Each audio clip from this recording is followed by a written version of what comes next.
The number you are trying to call is currently not reachable. Please try again later. അമ്മേ, അച്ഛൻ എന്തേ വരാത്തെ? എത്ര നേരായി കാത്തിരിക്കുന്ന്. വരുമ്പോ എനിക്ക് കളർ ബുക്ക് കൊണ്ടുവരാന്ന് പറഞ്ഞിട്ട് എത്ര നേരായി. വരുവായിരിക്കൂടാ, എന്തേലും തിരക്കില് പെട്ടിട്ടുണ്ടാവും. എന്നാലും എന്താ വരാത്തെ? നിങ്ങൾ ഇങ്ങനെ വെട്ടാളപ്പെടണ്ട, അവൻ ഇങ്ങ് എത്തിക്കോളും. അല്ലേലും അവൻ കൊച്ചുകുട്ടിയൊന്നും അല്ലല്ലോ വഴുതിറ്റി പോവാൻ.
ഇതാണ് ഉരുള് പൊട്ടിയിട്ടുണ്ട്. ഞങ്ങളൊക്കെ വീട്ടിലൊക്കെ വെള്ളം ആരോടേലും ഒന്ന് പറഞ്ഞിട്ട് ഞങ്ങൾ ഇന്ന് രക്ഷപ്പെടുത്താം.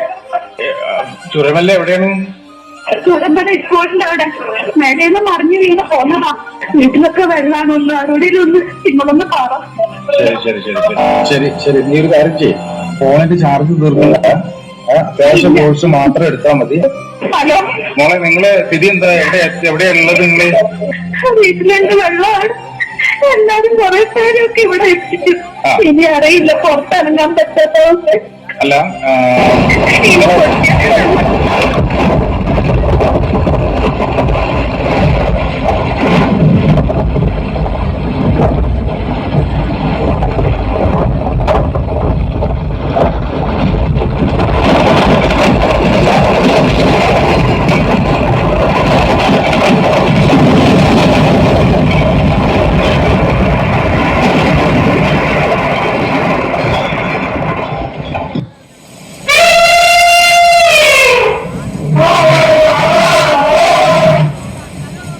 ഞങ്ങളെ ജീവനും കൊണ്ട് ഓടുക, എങ്ങനെയും എങ്ങോട്ടേലും രക്ഷപ്പെടാൻ.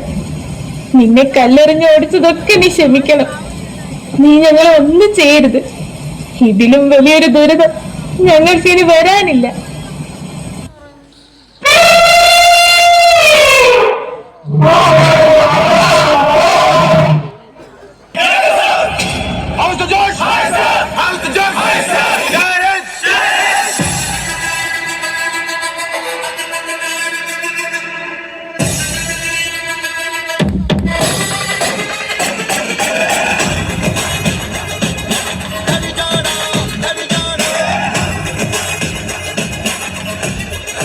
കണ്ട് പ്രധാന അധ്യാപകൻ ഉണ്ണികൃഷ്ണൻ മാഷ് തളർന്നു വീണു.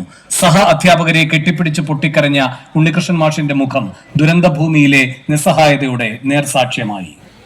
ഇവിടൊക്കെ ഇരുന്നാ ഞങ്ങൾ പഠിപ്പിക്കുന്നേ, ഇവിടെ എല്ലാവരും പഠിപ്പിക്കും. മക്കളോട് പറയും, നിങ്ങൾ ലോകത്തിലെ ഏറ്റവും ഭാഗ്യം ചെയ്ത മക്കളാ. ഈ പുഴയോരത്ത് ഇരുന്ന് പഠിക്കാനുള്ള ഭാഗ്യം ലോകത്ത് ആർക്കാ കിട്ടുക? ഒരുപാട് അഹങ്കരിച്ച് ഞങ്ങൾ, ഒരുപാട്. അതിനെല്ലാം കിട്ടി.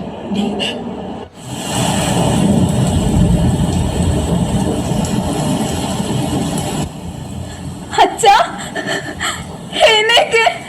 ദേ, മോക്കൊന്നും പറ്റിയില്ല. അമ്മേ, അച്ഛൻ എന്താ വിളിച്ചിട്ട് എഴുന്നേക്കാത്തെ? മഴയുടെ ശക്തി കൂടി വെള്ളം വീണ്ടും ഉയർന്നു.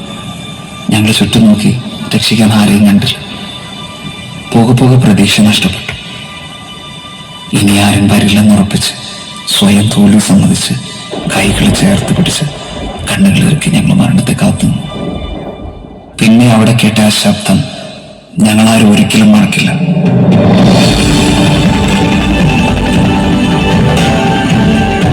എന്റെ നേരെ നീണ്ട കൈകൾ ക്രിസ്ത്യാനിയുടെ, ഹിന്ദുവിന്റെയോ മുസൽമാന്റെയോ അല്ല, ഇടവന്റെയോ വലതിന്റെയോ മറ്റൊരു രാഷ്ട്രീയ പാർട്ടിയുടേതുമല്ല. മറിച്ച് മനുഷ്യന് നേരെ നീക്കുന്ന കൈകളായിരുന്നു. ജീവിതത്തിലേക്ക് പിടിച്ചു കിട്ടുമ്പോൾ ആ കൈ കറുത്താണോ വെളുത്താണെന്ന് ഞാൻ ചിന്തിച്ചില്ല.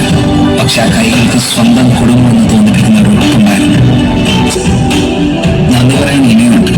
അതിർത്തികൾ കടന്നെത്തിയ സഹായങ്ങൾക്ക് 5 സ്ക്രീനുകളെ കൺട്രോൾ റൂമുകളാക്കി പുതിയ തലമുറയ്ക്ക്, കുഞ്ഞു കുടുക്കൾ പോലും ഞങ്ങൾക്ക് വേണ്ടി പൊട്ടിച്ചു കൊടുന്നവർക്ക്, കേരളത്തിന്റെ സ്വന്തം നാഗീസേനയെ മത്സ്യത്തൊഴിലാളികൾക്ക്, മുണ്ട് മടക്കി കുത്തി മണ്ണിലിറങ്ങി മാതൃകയായ ഞങ്ങളുടെ താരങ്ങൾക്ക്, ഒപ്പം നെഞ്ചു വെച്ചിരുന്ന ജില്ലാ സംസ്ഥാന ഭരണാധികാരികൾക്ക്, പോലീസിന്, പട്ടാളത്തിന്, ഫയർഫോഴ്സിന്, KSCBക്ക്, മീഡിയയ്ക്ക്, പിന്നെ ഒറ്റക്കെട്ടായി ദുരിതത്തെ നേരിട്ട കേരളത്തിലെ 3.5 കോടി ജനങ്ങൾക്ക്